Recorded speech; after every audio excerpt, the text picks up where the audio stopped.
The topic is finding limits of exponential functions. So let's look at the definition first. Definition, and that's the graph of limit of e to the u as u go to infinity. Instead of x, you can use any variable. We're using u because we're going to need to do substitution. So therefore, a limit of eu as u goes to infinity is positive infinity. You can see the graph is going up. A limit of e to the u as u goes to negative infinity goes to 0. You can see the graph is getting closer and closer to y equals 0. Alright, we're also going to need squeeze theorem for this problem. Squeeze theorem says if you have a function f of x that's always between g of x and h of x actually near x equal a, then, and the limit of g of x as x approach a is equal to some number L, which is equal to limit of h of x as x approach a, then automatically when we look at the one in the middle, its limit as x approach a has to be the same number, which is L, right here. Okay, so let's do this problem. So first thing, if you notice, if you try to do just a limit of e to the negative 2x by itself, as x approach positive infinity, this is the same thing as the limit of e to the u as u approach what? I'm assuming u is equal negative 2x. So when x approach positive infinity, you multiply it by negative 2, u is going to approach negative infinity, right? Think of a large number. X go to positive infinity means x get bigger and bigger positively. You multiply it by negative 2, all those numbers becomes negative. So u goes to negative infinity. And by looking at this graph, or try here, the definition, this is just going to be 0. However, let me write this.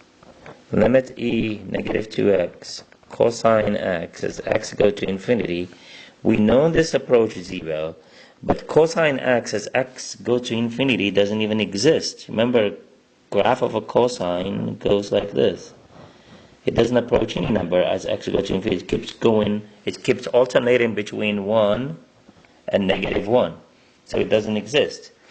However, every time you have a function that has a cosine or a sine times another function, always try to see if squeeze theorem works.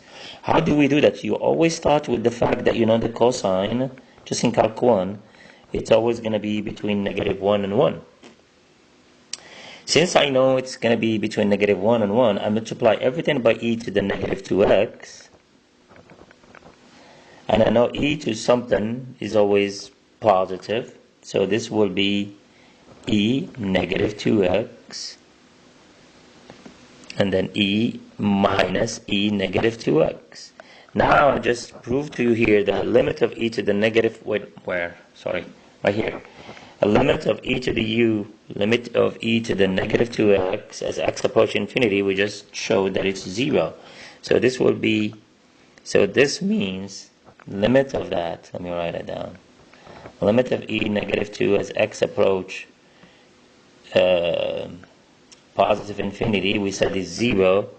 Not only that, I know that limit of negative e negative 2x as x approach positive infinity is, I'm going to take negative 1 outside, negative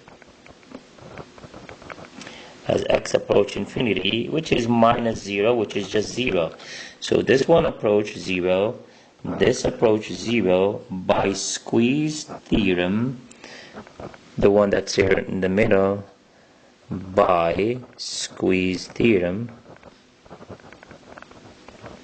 limit of f of x, in our case it's e negative 2x, cosine x as x go to infinity has to be 0. Because it's squeezed between two functions that both of them are approaching 0 when x goes, when negative 2, when a u approach 0. By the way, if you notice here, it says x approach, it has to be x approaching a number, but don't forget here, u is approaching a number. Actually, it doesn't have to. This could also be as x goes to infinity or positive infinity. It will still work. The squeeze theorem always work. This could be positive infinity, it could be negative infinity. Alright, that's it for this example.